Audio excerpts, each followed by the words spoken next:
So we've been clashing for a while. And how did it start? What are we clashing about? Well, let's find out, shall we?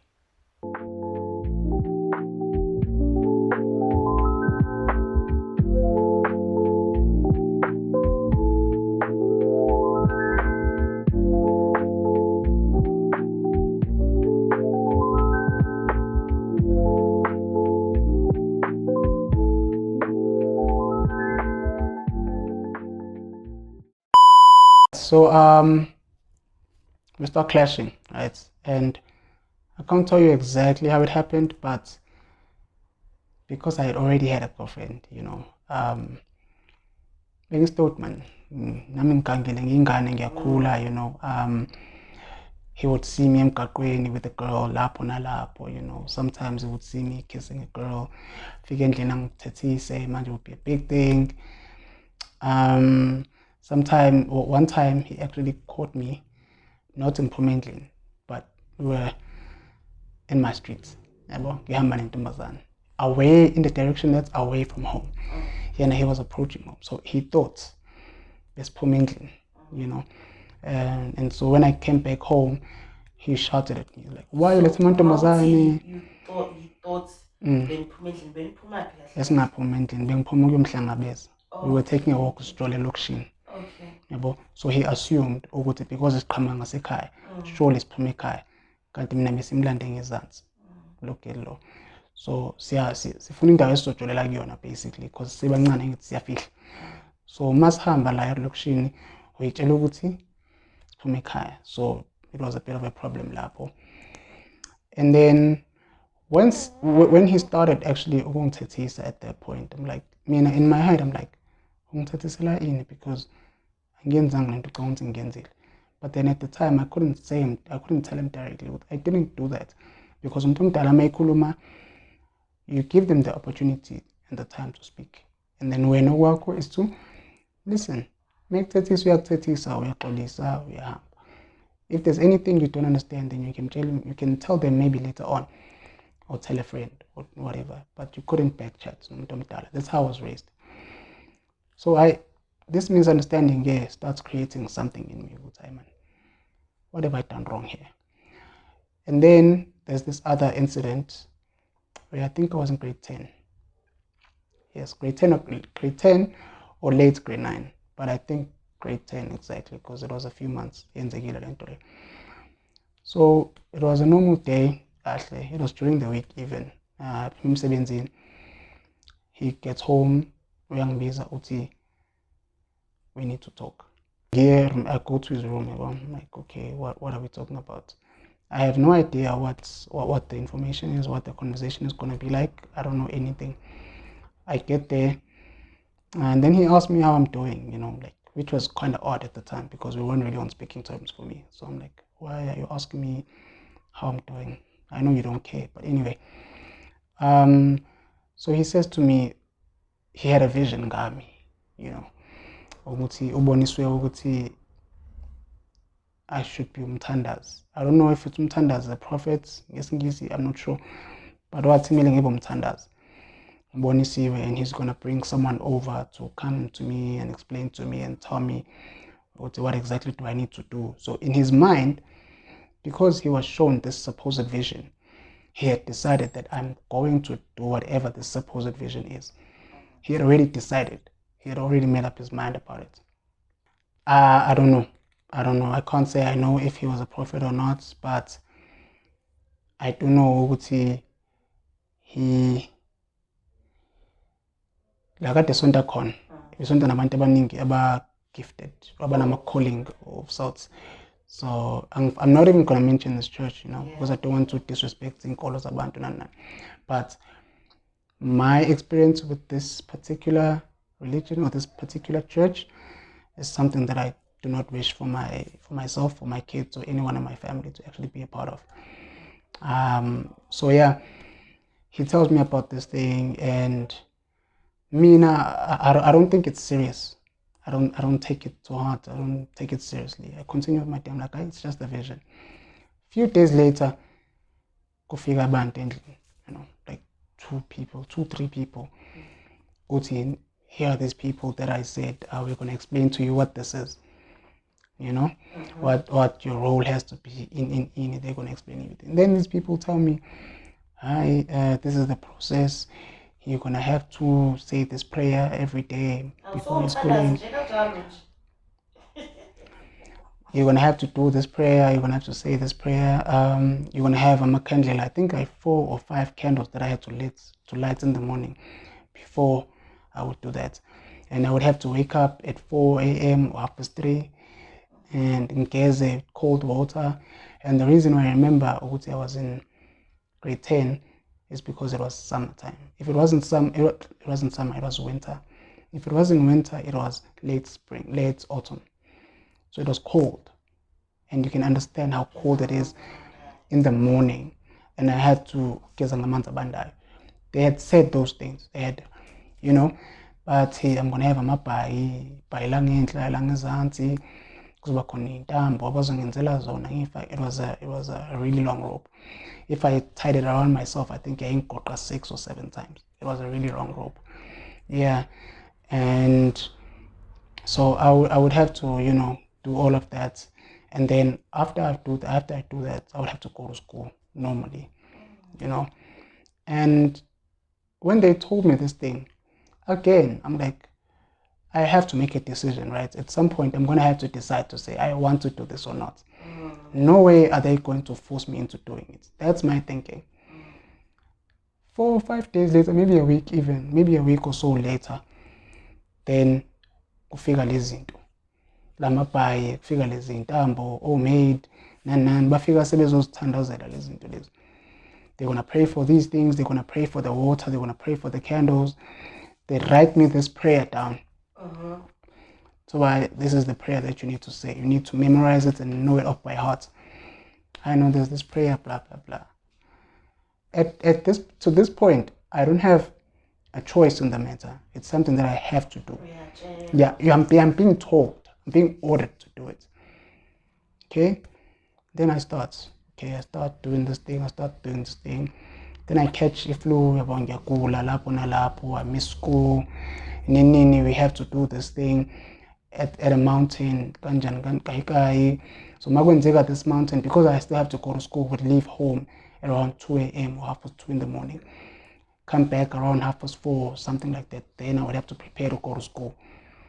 That means I didn't sleep to go to school. So eventually, I decided at some point, I'm like, I'm not gonna do this thing. You know, I think it was late. It was early to 2010, because around the World Cup time, when I was in grade 10, that's when he started ordering me to fast randomly for days and days. I think I did this mthandazi thing for 2 months. You know, for like 2 or 3 months or something like that. And then at some point I was like, nah, I'm not going to do this. I'm not going to carry on like this. I stopped. And then when he saw a month, like iswasho sakhona lawa thandazi that I used to bath in the morning, and he started seeing lamabhayi nalezi ntambo uthi azizamove sehleli in my grandma's room. Then he asked my grandma, how manje izinto wazingasanyakaza usayisebenzisa nje kodwa guy. It's been a while engasasebenzisi lezi zinto. He came to me, confronted me. I was like, I never got a chance to say ngiyafuna ukuyenza lento or not. And I made a decision to say I can't do this thing. Ngiyagula and then so I was like, no, I'm done. I'm not doing this. And he got angry. Naturally, he would get angry at it because he's got his own reasons for why enza, right? So the reason or the way to punish me for that, he started saying, because I'm refusing ukuba umthandazi, I need to fast so that they can take this gift back and give it to someone else.